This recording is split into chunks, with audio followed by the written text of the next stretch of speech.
More than I need, what you want, girl, it's yours. Give me your feelings, I just can't ignore. 'Cause all I want is you, baby. Give me your time, all your love, I've been patient. What's going on, family? It's your boy Russell the Fourth. Hey everybody, it's me, Brandy. And welcome to another episode of the What They Never Told Us podcast. What's going on? We back. We're fresh off a marriage retreat. We went this weekend on Friday and Saturday, and we got refreshed, renewed, and refocused at the Ignite Marriage Conference. So shout out to Pastor and First Lady Hawkins and Mount Zion for hosting that. It was a really dope marriage retreat this weekend. Yeah. Our first, but not our last. Yeah, and our first time doing a live podcast, and unfortunately it was in our plans to have that content for you guys, but we forgot the memory chip. I did. It was my bad, y'all. I forgot it. I wasn't gonna put you out there. It's okay. I can take ownership of my mistakes. I did. I forgot it. So we don't have that content for you, but it was a really dope conversation, and it definitely gave me the bug. I got bit by the live podcast bug. Oh, I don't think I'm going to go that far, but it was a really good conversation. The audience was really open. I think we got to work out a couple more kinks, but I could see that in our future for sure. I could see doing a live podcast. You can work it out by doing it. Okay. Think about our first season podcasting. Okay. Think about our first season. It was so kinky, and not in the freaky way, but in the that didn't work. Let's try it this way. But Yeah, I do know that all my fears of like, oh my goodness, it's just going to be people staring at us and we're just going to be sitting up there talking, were dispelled because the audience was very reactive. They were talking back, and I know that's right. And so it was really cool. I wish it could have went longer than what it did so we could really have gotten our groove. But I think the Lord said everything that he needed to say through us, and we really tried to set the stage for what was going to happen that weekend. And tons of mission accomplished. Absolutely. Tons of good feedback. Seemed like people really were engaged, and at the end of the day, that's all you can ask for. You know, like I know one thing we can always lean on is just natural chemistry, and that's always there. Been that way since 1997. You see it.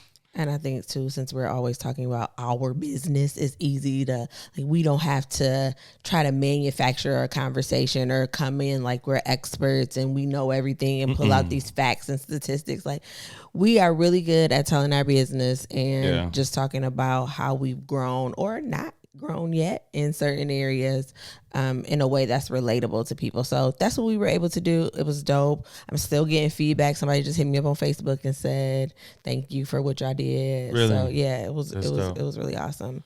I hate that we're hyping it up and y'all don't get to share in it, but one day, shoot. One day we're going to do a live podcast. We need you to pull up. So, but the marriage retreat was in Novi. And what I didn't know is that at the same time, there's this huge Comic-Con event. Is that what it's called? Comic-Con? Yeah, Comic-Con. Going on. And we saw some of the weirdest outfits and get-ups and people just walking around in public at 12 Oaks Mall in full Valerian outfits and costumes. We sitting at the Cheesecake Factory. We trying to have a serious conversation. We going over the weekend, having all these deep marriage conversations. And of course, they sit us by the window.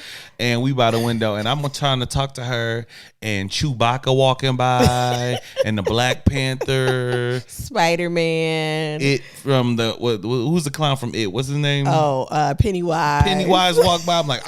I said, I'm sorry, I can't have this conversation because this is just too much. It's too much. But then people show out for Comic-Con. For real. And it's cool to see people that are just like that comfortable in themselves where they can just walk around in face paint, head to toe outfits, and not even blink an eye. I think it kind of tells us the type of world that we in now, because like nobody was flinching but us. Like we were like, what was that? What was that? It's rare when you're alone and do it, but when you are in community, there's strength in that, and there's a word there. But guess. you know what I mean? Like when we all gather in the same place, it's like, no, I'm Obi-Wan Kenobi today, and I'm gonna walk around all day like that.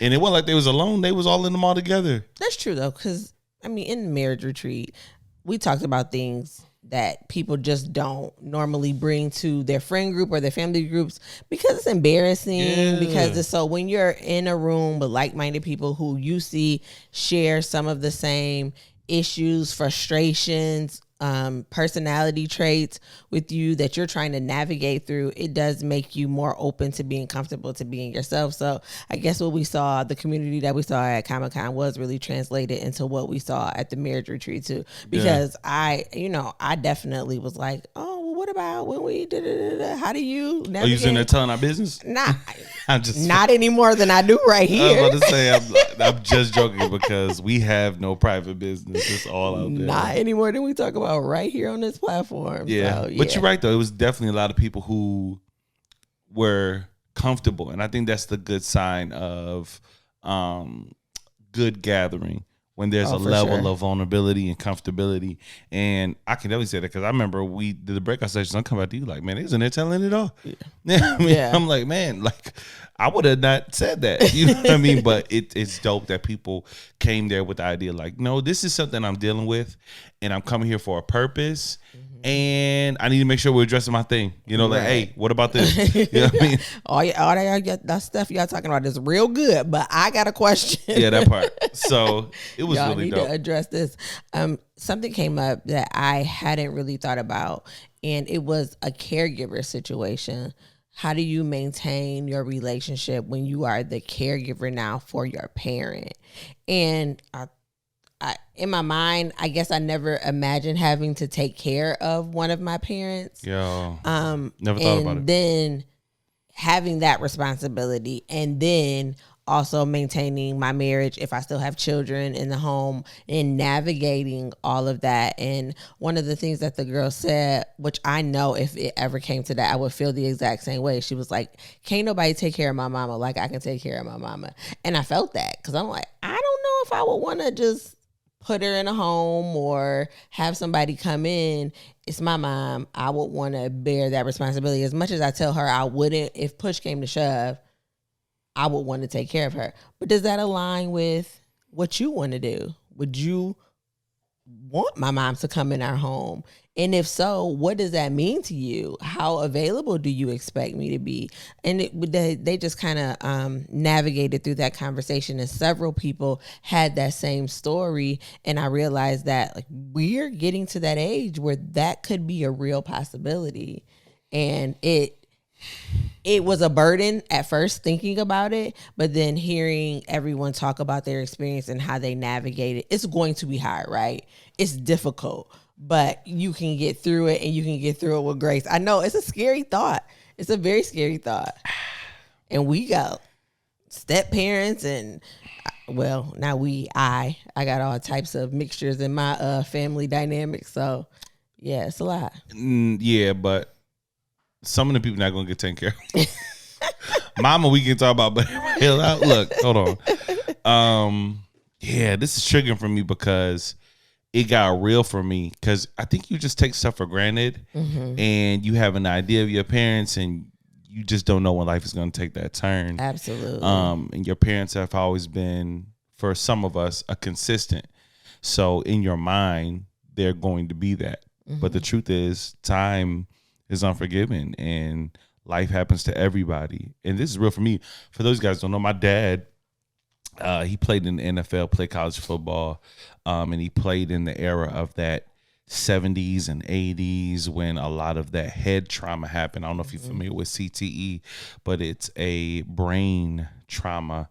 It's a brain disease that happens from a lot of trauma, rocking back and forth from impact. Boxers and football players suffer from it. My dad was diagnosed with that, and throughout the course of life, I just saw him kind of slowly changing, and the person who I grew up with, you know, just slowly started changing, and didn't have a reason for it until out comes this CTE stuff. So memory loss, early onset of dementia, those are all very real possibilities.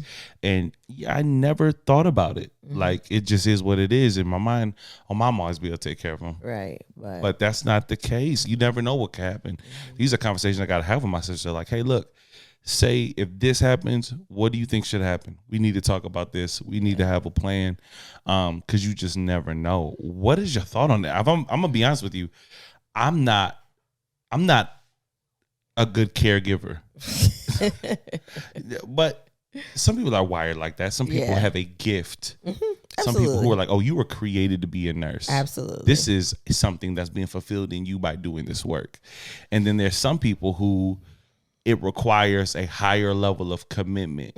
And I know for a fact it would be me. You know what I'm saying? I'm trying to wrap my mind around changing my daddy diapers. And I can't. I hope that's not bad to say, but it's not at all. I can't wrap my mind around it. My so I think I have like this switch, right? Because in my everyday demeanor, I don't really want to smell poop. I don't want to look at poop. Like it's not. I'm not one of the people like, oh, it's just poop. Clean it up. But when it came to my kids, they've pooped on me. They peed on me. They've thrown up on me, and it's just like, whatever. It's just poop. Yeah. So I would hope that I would have that same trigger in my mind when it's a parent. Like she's taking care of me my whole entire life. Yeah. I owe this to her. But I also have an out. My brother is a mama's boy. And he would fight me to take her, and I would gladly acquiesce and let him do that. I feel sorry for his wife, but I'd be like, sure, Jay, go right ahead. I know that he would want to take care of my mom, and he would probably have all of the in-home state-of-the-art stuff to do that versus me, who would just be like, no, I want to take care of my mom. And I'd go visit and help out, and I'm okay with that. Jay, if you're listening, it sounds like we got a solid plan. Thank you, bro. Like, you are a real one. And you know what though? It's crazy though. And I don't know, of course there's this dynamic of mama's boy, daddy's girl, you know. Cause in my mind, I can wrap my mind around taking care of my mom for whatever reason. That doesn't seem as much of a stretch as like, you know. Your dad is a man, like a man. So doing certain things for him might just seem unnatural. Yeah, you taller than me, man. Right. You want me to wipe your big booty? Sit down, bro. Quit getting up. Your dad don't without you. Dang, damn it. And it's a reality, man. It's, oh, Lord. I'd love to talk to somebody who's like went through this and made it on the other side. I remember I had a coworker, my dog, Gary Turner. And he was. Put all his business out there, huh? I don't think it's a thing. Government. It's my guy. That's my dog. But we talked about it openly. Like, this was something he was walking through. And he was an older man in his late 50s, maybe early 60s, retired, but taking care of his father who had Alzheimer's. And I remember him talking to me about like, man, listen, because I was working with him at the time when I had the revelation of what was going on with my dad. So I'm coming back to him like, man, this was going. He's like, yeah, I lived that right now, and it ain't easy. Like, it's difficult, and it can put strain on family and all of these things. So it's definitely not easy. So while we, laugh about it and kind of look at it from that point of view, it's people reality. Who are walking through that reality, man, like, there's so hats off to you guys and prayers to you guys, because you guys are doing a good work that oftentimes doesn't come with a thank you and a pat on the back. It's just like, this is what needs to be done, and I'm doing the work. And very similar to parenting. Man, hearing people talk, it seemed worse than parenting. Like, I went in the woods and I cried because I just had to get it out, and then I went back, hey, what can I do for you? I would lock myself in the bathroom and I cried. It's a large burden. I'm sure that in our hearts, we willingly take it on because it's the least we can do, right? Yeah. And even when it's an in-law situation, like if it was your dad or if it was your mom, because of my love for you, I could gladly see myself taking care of them. But in the back of my mind and the back of a lot of people's mind, I'm sure it's a thought that this not even my parent. and I'm doing all of these things, and that could be really hard because you're sacrificing time out of your life. Maybe you work, maybe you have something that you really enjoy to do, and your life stops to make sure that the end of their life is quality and they're taken care of in the way that they need to be. So, and while I wrestle with it, at the same time, I'm like, nah, I need to plant some good seeds in this area because when I get older, I'm not trying to go to no home. I need Lily to step up for me.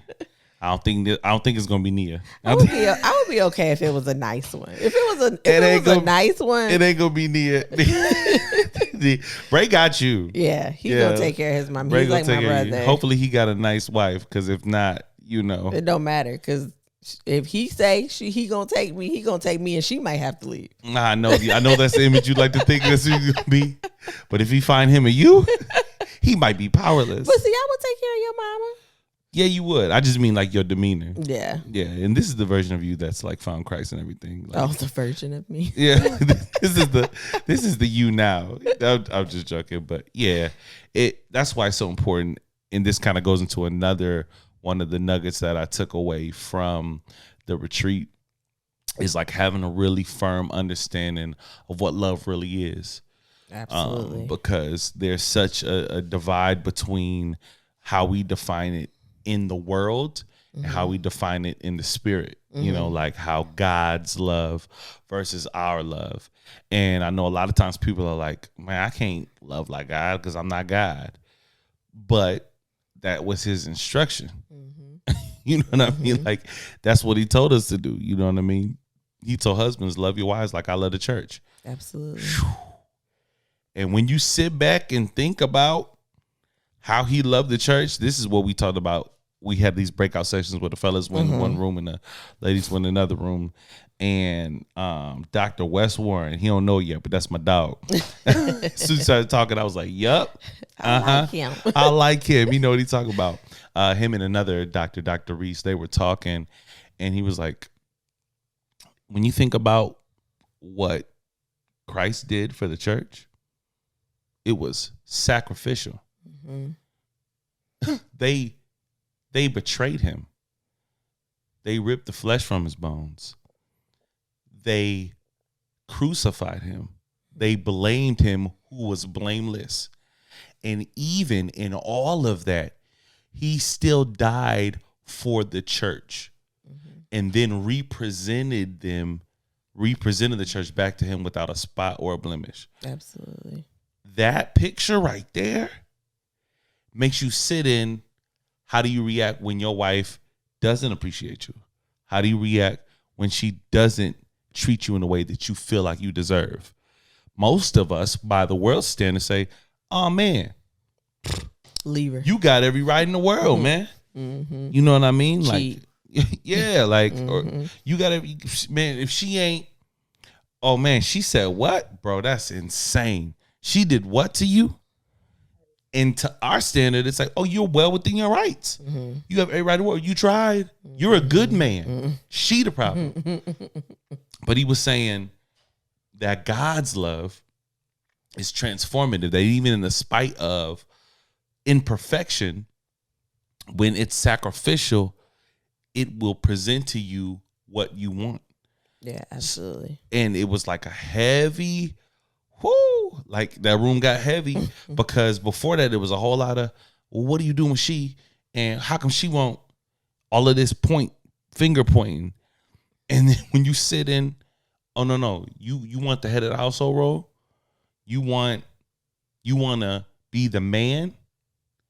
Here's what that really looks like. It's not coming and sitting in your throne and everybody in the house says, Father's here. You know what I'm saying? Like, although y'all would love that. I mean, it'd be great. but man, when you said in what it really is, it was very mind shifting. Right. And I thank God for the way that they did the sessions, right? Where we had the same material, the same topics, but it wasn't so rigid in the way that the men were talking about exactly what the women were talking about. So when we had our breakout session, yes, the topic was love and what does real love look like. But the scripture that says, love your neighbor as you love yourself. And I had this thought a while ago, but it was reiterated in the session that we had is, okay, I get that scripture, but what happens when I don't love myself?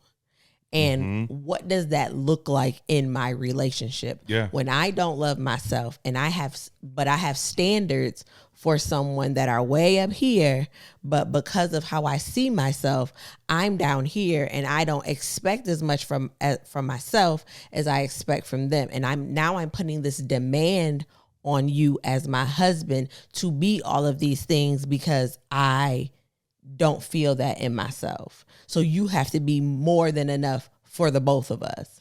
And how it puts this unrealistic expectation on your shoulders. And then when you can't live up to that, you failed. And now I can put the blame on you. Because we're in this position, it's your fault. You're the head. You're supposed to do this. Because we don't have this, it's your fault because you were supposed to provide for us. When I set this expectation of you that I'm not even willing to strive for to myself, because at the core, there's no love there. Things have happened in my life. I've gone through trauma. I've gone through disappointment. For me personally, I've gone through a divorce, and it's created this scar tissue in you that destroys the image of yourself. And it almost creates like this need in some of us women to want to be saved. Yeah. And if you come in as my husband, you're supposed to save me. And if you don't do all the things that I expect you to do to save me and bring me out of where I am, then you're a failure. And now I can disrespect you. Now I can overrule your decisions. Berate. Now I can berate you. Now I can tell my children that they don't have to listen to you. Because in my mind, I've seen it as a failure. Yeah. And for me, I know I've been in that spot where I don't feel the greatest about myself.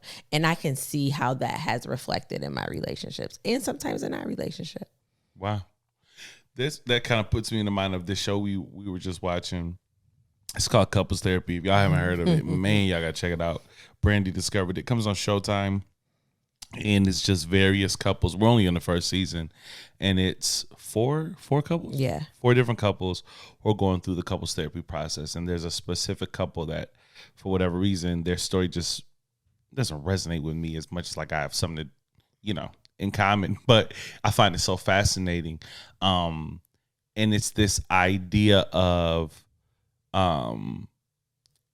what you feel versus what's real.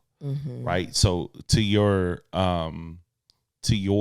point of what you were saying, the wife in this story has undergone a lot of trauma from her family of origin, past relationships, and in her mind, she's moved on from it. She's this strong, resilient woman. I'm a go-getter, and none of that stuff held me back. And she was completely oblivious to how those things that she went through are now changing the way she sees things in real time. So for her, because I feel this way, it is my reality, and that's what's really happening. So he doesn't care. He doesn't care about me. It's this thought that keeps playing in her mind. He doesn't care. And in his mind, he can't equate how this one thing communicates to you. I don't care. You text me at 2:05, and if by 2:07 I haven't responded, you don't care. I don't care. And he's like, how does that? I don't understand. Like, it's impossible to please you. But the therapist was so masterful, because I think she saw it fairly early, but she's patient in unpacking it so that they see it, and that she doesn't have to force them to see it. She lets them fall into that reality herself. And it was this like moment, this aha moment that was like, do you see what you said there? Because she made this analogy of, she said, if you punch me in the face, you can't just say you're sorry. Right, but not a physical punch in the face. It was an analogy. Yeah. She was like giving it a part. She was like, no, you hurt me. Like, so your words don't mean anything. You can't just punch me in the face and say you love me. Because if you love me, why would you punch me in the face? And she was like, do you hear your wording? because this scenario here doesn't even compare to a punch in the face. But you got done in the last session talking about how you were literally punched in the face by a past lover. So now can you see how that is seeping into this scenario? Because you wanted to do something one Saturday, you wanted to wake up and go to brunch, he wanted to sleep in. But now on another day, he's choosing to wake up to go to a funeral. In your mind, that spoke to I don't care. He doesn't care. He about doesn't me. care. Because when I needed him to get up, he wouldn't get up. But when he wants to get up, he will. He has the ability to. Yeah. I like the way this therapist put it. Is she said you're painting a neutral situation, like you're coloring a neutral situation Through your trauma. Yes, absolutely. It's a powerful thought because our feelings are so powerful.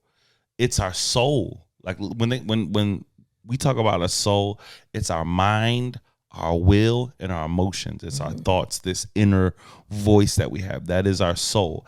And that to us is so apparent. It shapes our reality. And sometimes you can feel something so deeply that in your mind, that's what it is. It's real. It's real. No, that's not always the case. Sometimes it's just what's going on with you internally. Right? And that's a hard pill to swallow because once we're hurt, you're wrong. It is. And You've hurt me. And yes, maybe I need you to acknowledge that. But just because I'm hurt doesn't mean that you did something wrong. Yeah, I remember the fix your windshield analogy that I saw, or that I did, excuse me, when it's like somebody's driving along, they kick up a pedal, it cracks your windshield. Now everything that happens from this point on is this person's fault because they cracked your windshield. Yeah. When all they were doing is driving.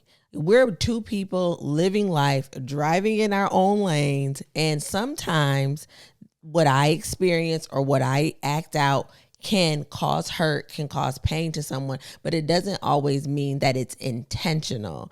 And I think a lot of times in relationships, we just go on the feeling and not the intent. Yeah. And we don't stop to ask or to have a thoughtful conversation about, okay, this is what I feel. Can you explain to me what happened here? And we have moments like that where either one of us, especially with me talking to you in the way that I'm a little rah-rah, I speak a little harsh in tone. I'm very blunt. And sometimes that doesn't land well with you, where it can feel like the things that I'm saying are disrespectful when the intent is never to be disrespectful to you. But if it lands as disrespect, I have to take ownership of that. And I think you also have to look at the lens. Like, we know that you come from a household where there was a lot of conflict. So you want to avoid that, where I'm just like, let's face it. Tell me what you feel, blah, blah, blah. And so when I get to that point, could it be seen as disrespectful to you? Sure. Did I mean it as disrespectful? Sometimes, sure. But let's talk about it so we can get to a point where then in the future, we understand what each other's triggers are, and we're not tripping on that all the time. And I think that's what that couple is missing. She is just now coming to this recognition of, oh, I got some past stuff that's seeping into this situation, while he's just trying to live life, and he keeps offending her. He keeps hitting those triggers, and they haven't had that moment until now to say, okay, that's a trigger for me. So then I think there is a way that he can curtail his behavior, but she also has to change her mindset and her thinking. And I'm there wholeheartedly. I get triggered a lot, and I don't say anything. And I know that I get triggered from past stuff. And I do a lot of self-speech, right? I'm in my head like, he didn't mean that. That's not what that meant. I can't do this. And not just from you. This is from people at work, my parents. I get triggered on past stuff, and I have to talk to myself. But it really does me no good just to keep that internal. I wrestle with that. I need to talk to somebody. I need to tell you that you offended me so that. I wrestle with that. I'm not good at that. Yes. Because for me, if in my mind I recognize it as my stuff, I don't give voice to it. But it's not just your stuff when you're in a relationship.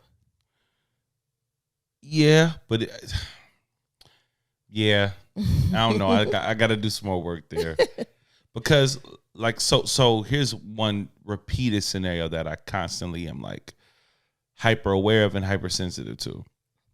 My past marriage, affection and love language was an issue, right? So in a scenario where I felt neglected and I felt like my needs weren't being met, it caused a lot of hurt.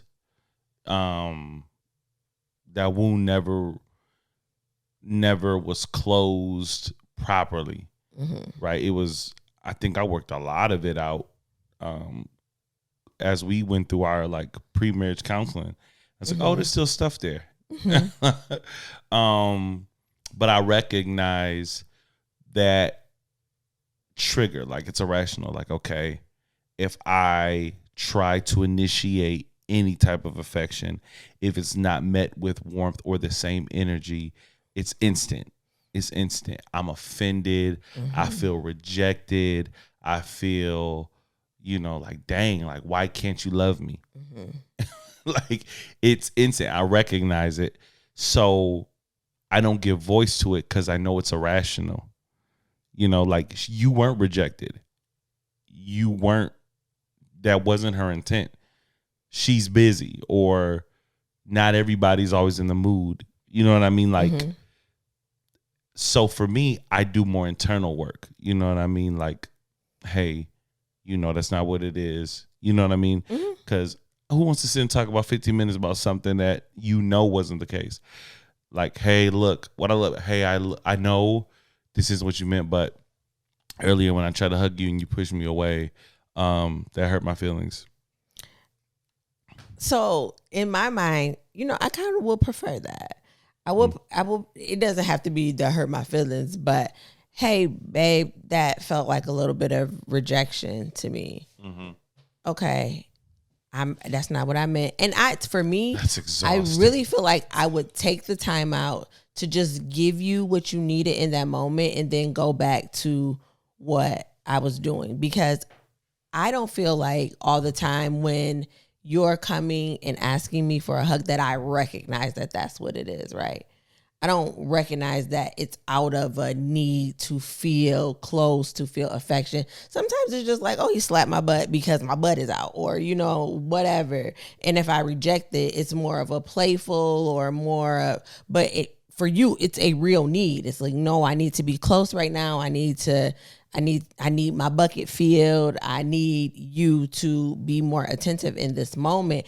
And if you voice that to me, then I would gladly reciprocate.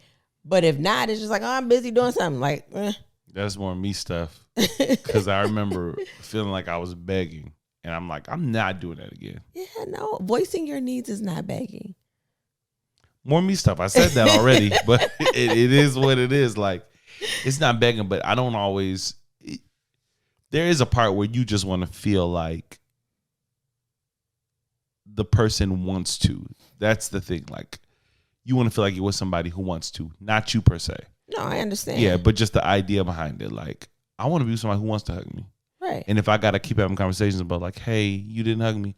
Oh, okay. Here's your hug. Woo, woo, woo. It it feels like charity. It feels like, it. Not sure if that's what it is, but that's just, like I said, it's me stuff. But that's what it feels like. If every time I need affection, not every time, because that's a big jump, but if I need affection and it calls for this, like, sit down and let's have a meeting of the mind, just like, who wants to go through all that just to get a hug? Dang. I don't think it should be like that. I mean, especially so in our dynamic, and any couple who has that same dynamic where our love languages are different. His is physical touch and words of affirmation, right? I hope I got that right. And mine is quality time, and secondary to acts of service. So for me, when I'm in the throes of doing things, I'm very task oriented. So I want to get finished, and then we can have lovey-dovey time. But for someone whose love language is physical touch, That don't really work. If you're in deficit and you need it, you don't want to wait for my task to be finished. And you come in and I see it as an interruption, but you see it as, hey, I need you. To me, it's reasonable for you to say, hey, I know you're busy, but I need a hug right now. That doesn't feel needy to me. And I think we talked about this before about something else, but we're just a year in and we're still learning each other. And so for me, if I can build up a pattern of like, okay, when he starts to exhibit this behavior, these certain behaviors, or maybe feel a little withdrawn, he's probably feeling ignored and I need to double down on that. But if you ignore it and constantly talk yourself out of it, then I think, oh, it's not a problem. I told him, no, not right now. He wouldn't have sat on the couch and left me alone. But I don't know all the work you're doing internally to convince yourself that this isn't rejection. And when your internal talk stops working and you start to really be convinced that she don't love me, she don't find me attractive, she don't want to touch me, and then you stop coming to that, now I'm internalizing that as, oh, he don't. Usually when I walk around with this little short on, he'd come smack my butt, but now he don't. Usually when he come home, he would give me a kiss, but now he don't, because you've convinced yourself that I don't want that. Mm-hmm. I don't want that to happen. So if it feels even naggy to me in the beginning, or if it feels needy to me in the beginning, I'd rather have that than the opposite of what happens when we both self-talk ourselves into nobody care about us no more. Yeah. So yeah, I feel you. I'm asking you as your wife to please tell me when there's a genuine need for that. Yeah. Especially if I'm in the throes of something. Interrupt me. Tell me you need a hug. Yeah. That was definitely one of the nuggets, or one of the takeaways from this weekend. Just the importance of that, like, intentional conversation, mm-hmm. and structuring in a way that it's successful. Mm-hmm. You know what I mean? So, yeah. Great weekend. It was really good. Great weekend. Oh shoot, I had a whole brain fart because I heard somebody walking upstairs. I lost my train of thought. You got to pick up there. It was you talking through it like, oh shoot, I lost my train of thought because this happened. All right. Yeah. Great weekend. It was a really good weekend, and I appreciated just some alone time with you. Even if it's like a staycation where we don't have to travel to another state or something, mm-hmm. we can just go up to Detroit or Novi or whatever and kick it. I really like that, those times away. And I like when we go on our little dummy missions, like when we went to Wingstop in the pouring rain, 20 minutes away from our hotel just to get some wings. We don't do nothing else. We're going to find some food. We're going to find some food. Absolutely. There was a point that this seasoned brother, he said it in the initial meeting. I think it wasn't a breakout session because we were in there together. Mm-hmm. And he said, he was talking about walking the perimeter looking for cracks. Oh, yeah. Who was that? I don't know. That was our first. It was First Lady Hawkins' father. That's her dad. Yes, it's her stepdad, but it's her dad. Yeah. Yeah, and he was talking about his view as a husband, and when seasoned people start talking, like I'm locked in because like there's so much wisdom there. Yeah. There's wisdom there. And he was talking about his view of being a husband. And he was saying, I view it like walking around the perimeter, constantly looking for He used to be in the military. cracks. Yeah. And that's what he kind of referred it to or Mm-hmm. related it to. Yeah, I'm looking for cracks. He said, because cracks are easier to fill than holes. Mm-hmm. Mm-hmm. It was so good. And I had this thought because I was thinking about that, like, and I related it to my experience where, like, I grew up in an apartment complex, mm-hmm. right? And when something was wrong, we just called the maintenance man. He just came and fixed it. Absolutely. I didn't need to learn how to do plumbing. Like, I didn't need to learn how to, like, mow the lawn or anything. Mm-hmm. It got done. Create a little handicap in you. Yeah. But it gives you a view, for me at least, the analogy that I came out of that with is how your experience shapes your view, right? So if I'm walking around the perimeter with no knowledge of what a thing is supposed to look like or what a thing is supposed to be, I could walk the perimeter all day, all night, but I'm not gonna see the cracks. Or I could see it, but it won't strike me as an issue because I don't know that it's a problem. To be a crack right there in the foundation. You know what I mean? Yeah, absolutely. So it created this picture for me, like how your origin, how you come up, feeds into your view, and how you have to really guard your vision. You have to guard your eyes. You have to guard your ears because they shape what you see. They shape what you see, and it kind of goes into everything that we've been talking about this season, from talking about pornography or masturbation, or what you open up your eyes with, some conversations that you entertain. You know, like when you have an issue in your marriage, but instead of talking it with your spouse, you go to a friend who maybe doesn't have the best perspective, and they start being influential in an area that they're harmful. You know what I mean? Absolutely. And it shapes how you see a thing. Absolutely. Or how you grow up, for some of my instance, still in a apartment and not having that, but also not having any true examples of marriage, right? So I don't know what it's supposed to look like. I talk about this all the time, where I had no idea what it meant to be a wife. Yeah. We get married, we be happy together forever, the end, right? That's what I thought would happen when you got married. Because I had no real examples of people actually working through real life issues in a marriage in front of me. My grandparents were married. My grandpa did something. My grandma did something. They had their roles. I rarely saw them interact in a way that was conducive to solving conflict or showing affection. So in that instance, when things start to feel off or start to go wrong, if you have no idea of what it's supposed to look like, what sacrificing for your wife is supposed to look like, what supporting your husband is supposed to look like, and you're just making it up as you go, even if you are checking the perimeters, like, yep, that looks good. It look right. Because it's based off whatever you want it to look like. But you don't get recognition that there's a problem until the house starts falling down. Yeah. And that's where I was in my first marriage. We was just pretending. Everything was like, hey, we can do this in our marriage. We can do that in our marriage. We can do this in our marriage. And then when the house started to crumble, when the marriage started to fall apart, it was like, oh, maybe we shouldn't have done all those things. And then you get to the point where it's irreparable. The hole is so big that it can't be fixed. The only thing you can do is tear it down and start all over. One of the most, I think, important conversations we had is when we were just starting to kick it. We were starting to play with the idea of like being in an actual relationship, or maybe we were already in an actual relationship. I don't know. My timeline's all jacked up, but we had a conversation like, what does a wife look like to you, or what does a wife mean to you? Right. And I remember we were sitting there having that conversation in my living room, and it was so important because it don't mean the same thing for everybody. No, it surely doesn't. And I think even when I was answering the question, what I answered then doesn't look like what I believe now. It's so different. It's so different. It really is. Even for myself, what I said then is completely different now.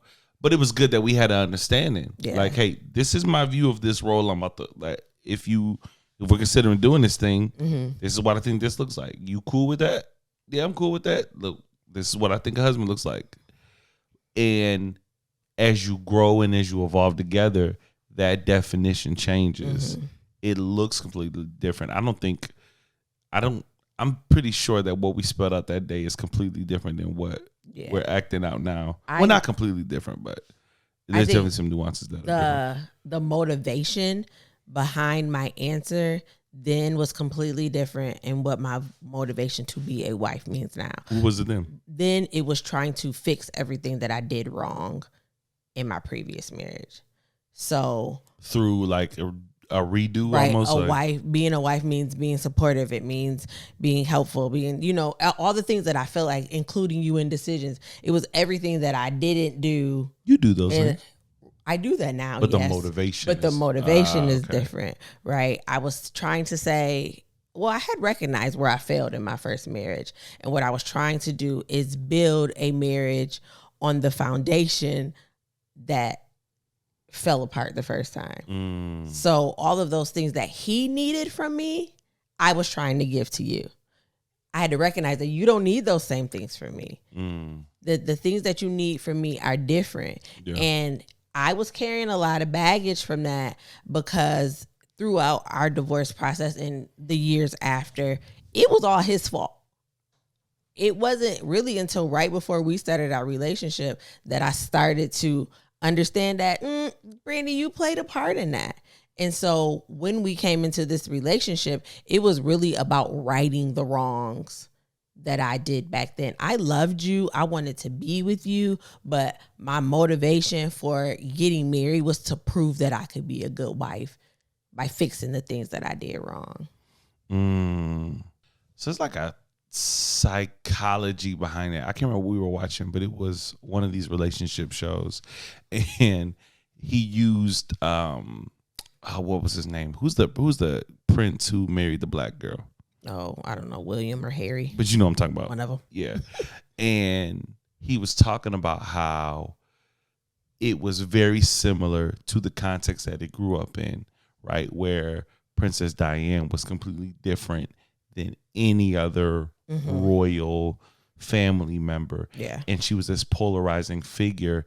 And because of that, she was met with such fame, such attention, so much so that that's literally how she died, being chased, trying to get away from paparazzi, car crash. And you see it played out now where he is a grown man. He could have picked anybody to be a bride, but he picked a polarizing figure. He picked a black woman. And in the instance where he could have done the same thing, try to stay there and manage it, he snatched her out of that world. He renounced it all and went on about his business. And there's the psychology behind, I am undoing and redoing and righting the wrongs of my past. And it's crazy because I don't think, well, I know no one actually sees that. I'm pretty sure if you talk to him, he'd be like, no. Or maybe, I don't know. It just happens to be. Maybe he'd be like, wow, yo, I didn't see that. Right. But we rarely see how our past plays a role in our present. And it's scary. And almost to a point where, at least for me, because I do see certain things and it makes me overthink it. Explain. Like we were just talking about, like I'm aware of how my past marriage and the trauma that I left with that plays into a role in our dynamic. So when things happen that trigger me, I'll go through this self-talk thing where I'm like, no, that's not what it is. You're tripping, chill. You know what I'm saying? And I'm having this whole internal, self-regulation thing because I'm trying to, you know what I mean? Not feel the same thing that you felt before. I'm trying to not allow my past to influence my present because this is a whole new situation. You are not my past. You have nothing to do with that. And even though it triggered it, doesn't mean that is my reality now. Yeah. You know what I mean? You don't always know how the past is affecting your present. Yeah. I definitely did not have that recognition when I was answering the question, like, oh, I'm going to tell him all the stuff that because that's what he wants Hindsight to hear. 2020. Yeah. But trial and error, right? Through the course of our relationship, I'm trying to do things that not on your end, but you don't really appreciate. Like, and not that you don't appreciate, it's not a requirement for you. Yeah. You don't need that from me. And I'm trying to be this person that you never asked me to be, but in my past life, I needed to be. And I was trying, and it made me think, why am I doing this? And when I learned why, I don't want to be that wife for you. You don't need me to be that wife. And if I continue to try to be this person that's trying to rectify the situation from the past, I'm going to destroy my future. And I didn't want to do that. So I had to learn you. And then my definition on what a wife was based on what I learned from you and what you need. So do you think that a wife should be based on who their husband is? What do you think? I mean, I think there's some core things like nurturing, supportive, helpful. Yeah. But There's absolutely. nuance based on Yes, I definitely do not think being a spouse, wife, or husband is one size fits all. If you do these things, then he's going to be happy, your marriage is going to be successful, and you'll live happily ever after. I do not believe that. And anybody that tells you that there's a prescription for it is wrong. There is a prescription for it. It just involves Jesus. That's the the only staple. That's it. That's the only Everything staple. else will Everything fall in else, place after you that. you have to learn your person. Yeah. Where do you see us? Where do I see us? Yeah, I have no idea what that means. Trying to give a nice year. How old are we going to be in 10 years? We're 38, 48. In 20 years. At I'm 58, looking at these seasoned couples, seeing them in that room, still working. You know what I mean? Yeah, I think one of the things that we talked about, I'm going to answer your question, but about being in therapy, not because something is wrong, but just because we want to constantly be aware of what's happening in our relationship, where we are at the current moment, and how to continue to grow and thrive together. I think that's what was happening in that room. There are people who recognize that there are times where we just need to take a step back and refocus, refresh, and renew. So in 20 years, I see us still having a lot of fun together. I see us hopefully with a bag or two. Or 3. Was that 58? Man, I'm not trying to be broke at 58. Lord, please. Really walking in our purpose, whatever that is, whatever God has lined up for us in that season. I'm so glad that we're going to be kidless, and traveling and really getting into that point where we're just enjoying each other. Yeah. That's where I see us at. There's a lot of talk about how sex gets better. Yeah, I think some of them was just trying to hype it up, but it's like making them know I still got it. I don't know if it's the same for everybody, but I would really hope that in 20 years our sex life is even better than it is now, which is a hard task. They said it. Judge just said, "Oh, you get more passion." Everybody said, "Hey, man, let's talk about the run." Don't nobody want anyone else to think that they have a terrible sex life. Like, oh no. I don't know. I told you she gonna retire soon. I say about 25. I gotta put her in retirement. 25 years? Yeah. Oh no, that won't do. Yeah. That won't do. We'll see. We're gonna get to a point where we just don't need that. We didn't need it in the beginning, and I feel like we ain't gonna need it in the end. Beginning of what? Our relationship. You mean we were kids? No, when we were dating, like it wasn't a require. We got to a place where it wasn't a requirement. You're tripping. So we have completely different viewpoints of that. Okay. That's why we're only engaged for 4 months. About to say, because that was not a long courtship at all. Seemed like we really made sure we got to the But yeah, a lot of nuggets from the Ignite Marriage Conference, and definitely look forward to doing more of that stuff in the future. So how do you just not answer that question? What, me? Yeah, because you killed it, and I see the same thing. I can say the same thing you said in different words if you'd like me to. No, that's okay. I see us save with us money, the trouble. Money, in purpose, like it's all good. All right. Yeah, no, that was good. But man, it made me want to do stuff like seeing the whole presentation. I just want to. Do you want to have your own conference? Not a retreat. Maybe not a conference. I want the community to go off just them hearing us on live and on podcast. I want to be with the people. I'd love to like we said what they never told us about, New Orleans or whatever, stuff like that. Like I just want to sit. You want to facilitate. You want to communicate. I just want to meet people. Commune. I just want to meet people. Oh, we can do that. We can go to the next Comic-Con or something. We ain't gotta. What's got to do with the what they never told us, fam? Don't you just want to meet people? I can take you some places to meet. I want to meet our people. The what they never told us people. I want to talk to them. I want to build. I want to pour into them. I mean, I know we do it every Tuesday from the pod, but I mean, there's just so much room and so much more that can be done. I feel like, and I just have a heart to do that. So, a couple bugs I got bit by, but the idea and the execution are two different things. So I'm just saying I have a desire. All in God's timing. There you go. I definitely believe that it is in the future. How near is up to him, but I feel like we just need to get ourselves prepared. That part. So yeah, I have nothing more to say. That was our weekend. We had a great time. had a ball. We picked up some new gadgets to test out in the secret place.